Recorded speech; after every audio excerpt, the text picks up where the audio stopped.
Welcome to my channel. This whole channel is about the Fractal method. It's a price prediction tool to predict stock movements to the upside or the downside. Before we go into the ruling and how it works, there's a few things you really have to not agree with, but if you don't believe in that, you can't use this method. So for this tracking method, they don't matter. With they, I mean hedge funds, banks, and whoever. Who's buying and who is selling doesn't matter. Short interests doesn't matter. Dark pools don't matter. Fails to deliver doesn't matter. Yeah? Because in news, the most important thing is news don't matter. With this method, the news are coming for the move and not the other way around. Yeah?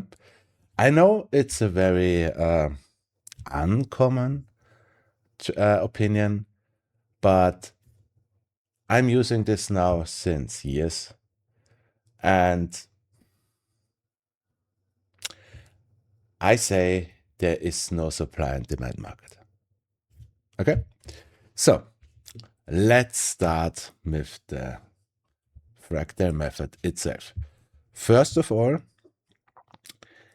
every stock can start with its IPO at any point here. The real art is to find out where you are. For this explanation, for this tutorial, we say our fake stock is starting down here with its V. V is the last target we want to see a bounce. So we're starting here. After every V comes a higher low. I will just go step by step. After the higher low comes an A pullback, comes a B pullback, and then comes our C. The C is always our top.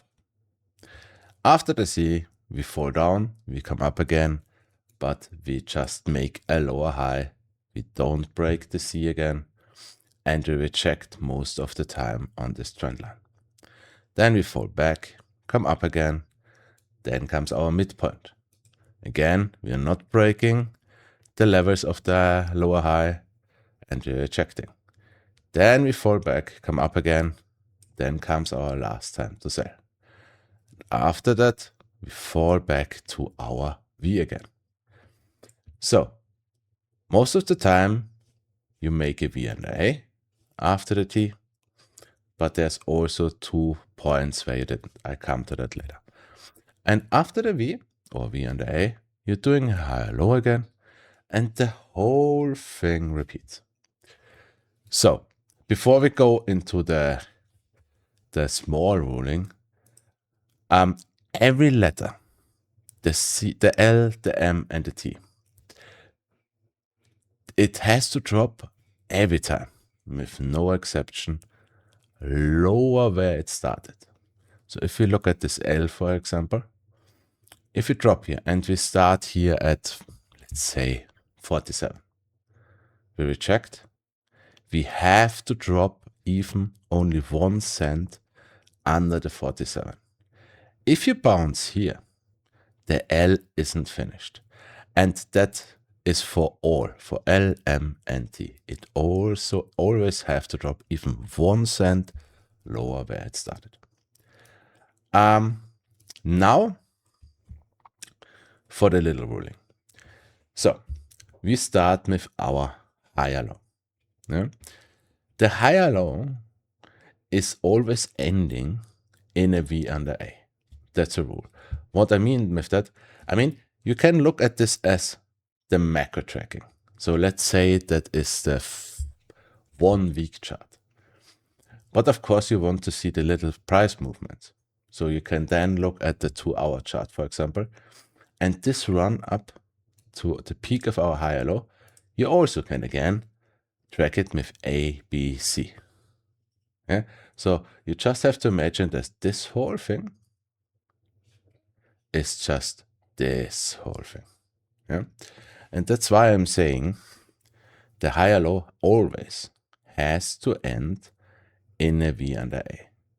That means the low of the higher low has to come at least 1 cent lower where the bottom of the A was. Or in the most easiest way, you take your fib.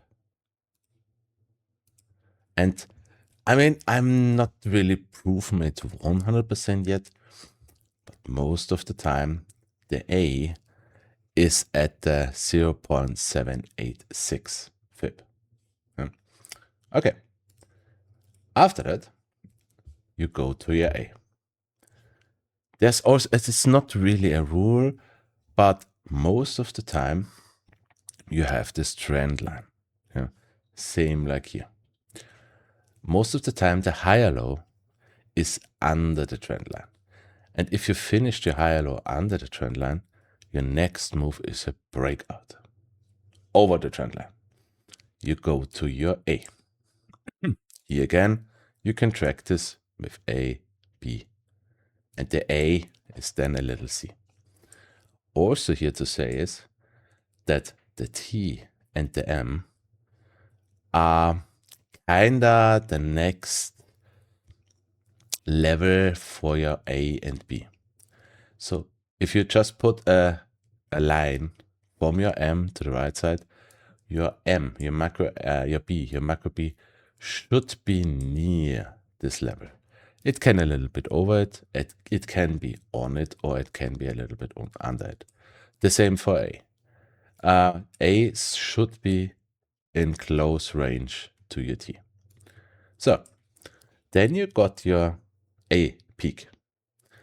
Where is the A bottom? Well, also you take a fib from your V to your A peak. And here are two ways. You have two levels to bounce. First of all, you should bounce at the 0.5 fib retracement. If not, you can go lower to the 0.618 fib. There are some cases already showed with our stocks where A is also going to its V and A. But it's not common that it's doing this. Normally it's a 0.5 and a 0.618. Here also one thing, the V under A has to be at least 1 cent under the V, under the A bottom. There is no at the A bottom or over the A bottom. It has to be under it. As I said, at least 1 cent.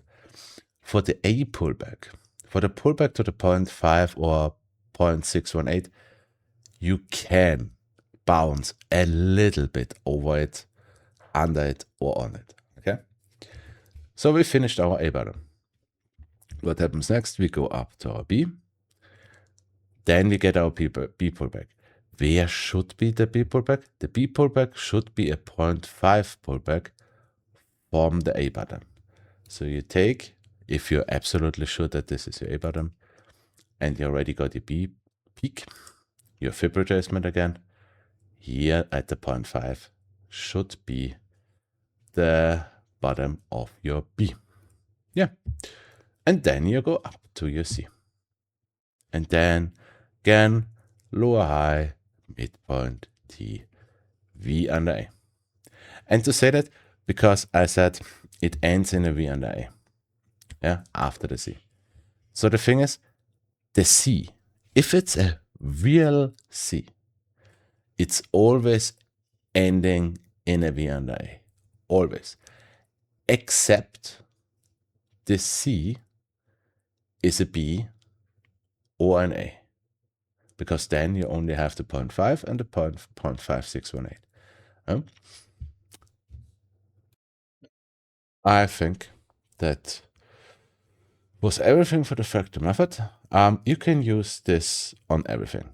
Stocks, crypto, In crypto, there's a little difference because in crypto, it's not a 0.5 pullback. It's most of the time a 0.618 pullback, just saying that. But still, you can use it.